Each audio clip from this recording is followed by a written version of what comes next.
I want you to meet Colin Hochstetler. Colin is a master's in musicology student. He researches music and science communication with a focus on music and historical U.S. planetarium programs. Colin serves as the student representative for the Midwest chapter of the American Musicological Society and is passionate about library work and plays the accordion. His presentation is titled "The Sounds of Science Communication."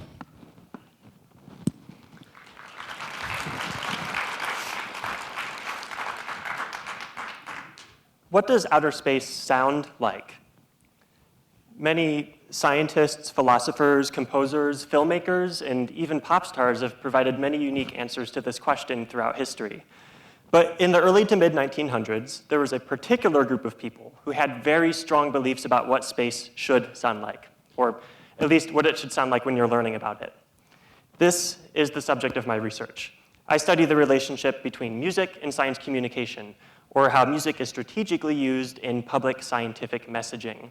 Specifically, I examine how historical planetariums in the United States, as centers of public astronomy education, shaped people's perspectives of space science with the help of music. This giant thing you see here is a complex analog machine that was used to project the nighttime stars onto planetarium domes throughout the 1900s. For most of that century, people didn't go to planetariums to watch cinematic shows like we might today. Instead, lecturers narrated live, in-person programs while controlling this projector. Before and especially during the space race, many planetarium directors felt that they had a national duty to educate the public about astronomy and convince Americans that the space sciences were worthy of studying and funding. Through archival research at major planetariums like the Adler in Chicago, I found that this educational and political drive had a profound effect on the music heard within programs.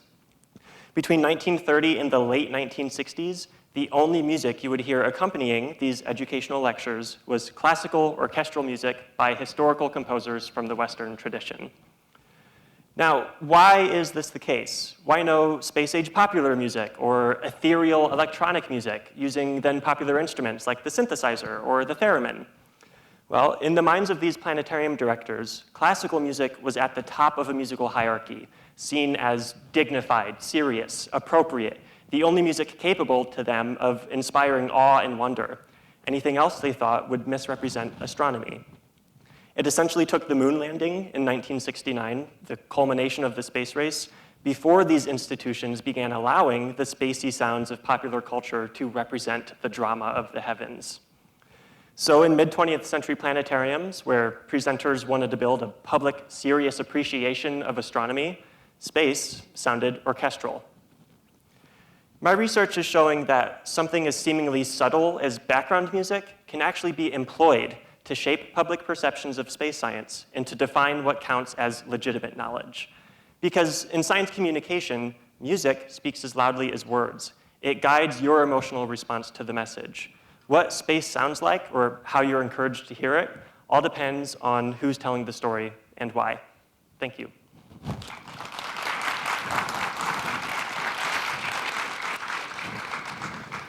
All right, this is a really interesting intersection, like space and music and planetariums. How did you come up with this?